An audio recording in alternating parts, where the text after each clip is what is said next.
8. The Crisis Amplification Effect, when pressure distorts meaning. Pressure has a way of changing the emotional physics of an organization. It alters the density of communication. It intensifies the weight of tone. It accelerates interpretation before it accelerates action. Under pressure, people do not simply respond faster or slower, they respond differently. They hear differently. They think differently. They become more sensitive to signals that were barely perceptible under normal conditions. And perhaps most importantly, they begin to rely on instinct rather than intention. Crises, in global organizations, do not create new behaviors, they magnify the behaviors already present. They expose the emotional wiring beneath the surface. They make cultural instincts louder. What was once subtle becomes unmistakable.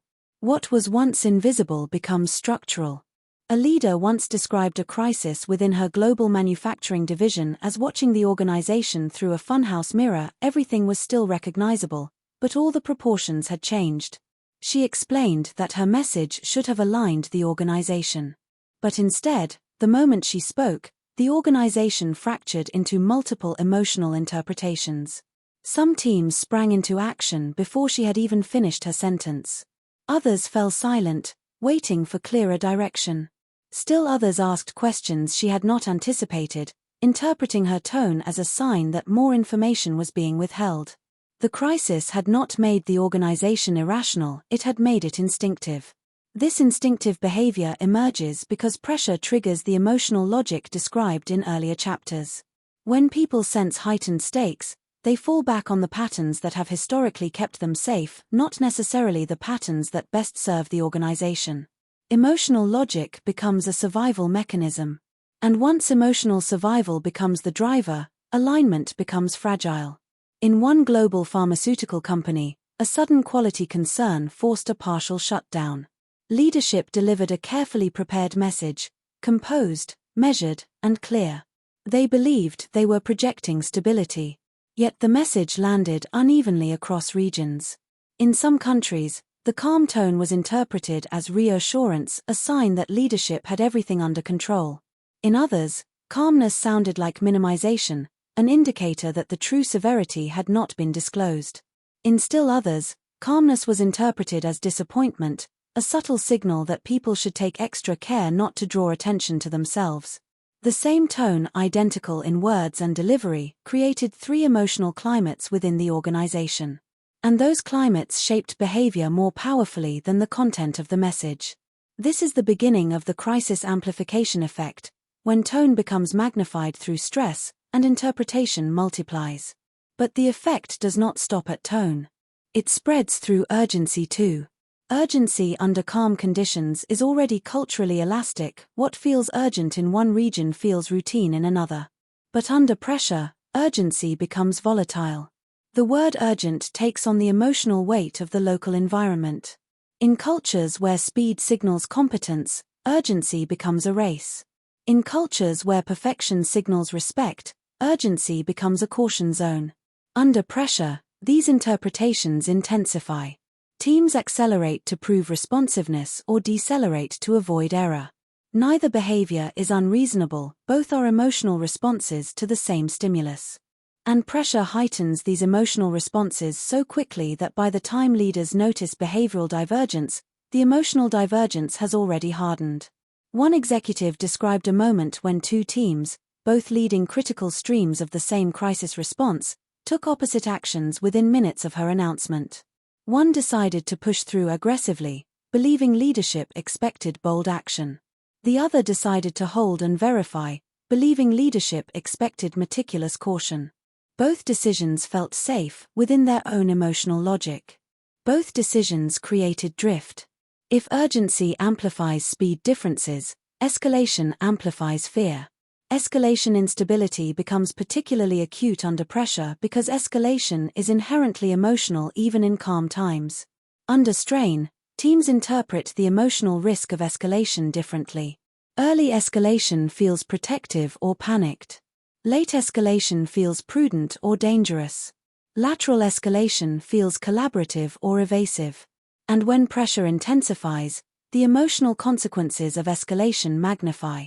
A global services organization faced such instability during a high-profile incident involving a VIP client. Some teams escalated immediately, fearing reputational risk. Others held back, afraid of overreacting. Others escalated internally but not upward, believing leadership was already overwhelmed. Still others waited for instructions. The result was not disorder but misalignment, a quiet, internal fragmentation that made it impossible for leadership to form a unified view of the situation. Pressure does not impair competence. It distorts meaning. Silence easily turns into anxiety, efficiency into brusqueness, and caution into disengagement. Confidence can slip into recklessness, and neutrality can be misread as distance. Small signals shift quickly when interpretation runs ahead of intention. And because these distortions occur emotionally, people rarely recognize them in themselves. They simply feel that they are doing what must be done. A manager in one region described how he automatically changed the wording of his email updates during a crisis, removing anything that might be misinterpreted as uncertainty. To him, it felt responsible. To his colleagues, it felt evasive. His self-protective instinct altered the emotional tone of communication without his awareness. Crises intensify everything: tone, urgency, escalation, silence, hierarchy expectations, interpersonal caution, and the emotional climate of cross-border interactions. But perhaps the most destabilizing effect of pressure is its impact on the leader's perceived emotional state. In calm periods, a leader's tone may be interpreted through a broad margin of goodwill. But under pressure, the margin disappears. People scrutinize tone for clues. They overread pauses. They interpret brevity as stress. They sense shifts that may not exist. Teams begin to imagine stories around leadership's emotional state, and those stories guide behavior more than the leader's actual message. A CEO once told me, "I said one sentence a little too quickly, and half the organization thought we were facing insolvency." She had been tired, nothing more, but pressure made her fatigue appear like fear. And the emotional interpretation of that perceived fear traveled much faster than her carefully prepared communication ever could. This is another hallmark of the crisis amplification effect: emotions scale exponentially faster than strategy. This means that the beginning of a crisis is not the beginning of misalignment, it is the moment misalignment becomes visible. The drift has already occurred in the silent space between tone and interpretation. Leaders often respond to this by trying to add more clarity, more explanations, more meetings, more slides, more updates. But in crisis, adding content rarely solves the problem. The issue is not insufficient information. The issue is unstable emotional interpretation. In one global consumer goods company, during a supply crisis, leadership issued a flurry of detailed updates. Each was technically accurate, detailed, and thoughtfully prepared. But interpretation diverged anyway, because tone and urgency were landing differently across regions. Behavior aligned only when leaders shifted their approach from explaining the situation to stabilizing the emotional meaning of the situation. Emotional stabilization, not operational detail, is the foundation of alignment during crisis. When leaders create emotional stability, the organization begins to hear one message again. Tone steadies. Urgency becomes shared rather than fragmented. Escalation finds its rhythm. Silence regains neutrality. Behavior weds itself back to intention. Crises are not moments where leaders demonstrate their best logic. Crises are moments where leaders stabilize emotional meaning. And once leaders understand this, they begin to see crises differently, not as disruptions, but as magnifiers. Crisis reveals the emotional truth of an organization. It exposes how meaning actually travels, showing where trust is strong and where it is brittle. It teaches leaders whether their teams are genuinely interpreting tone or merely reacting to it, and it uncovers how united the organization truly is, not through strategy, but through emotional coherence.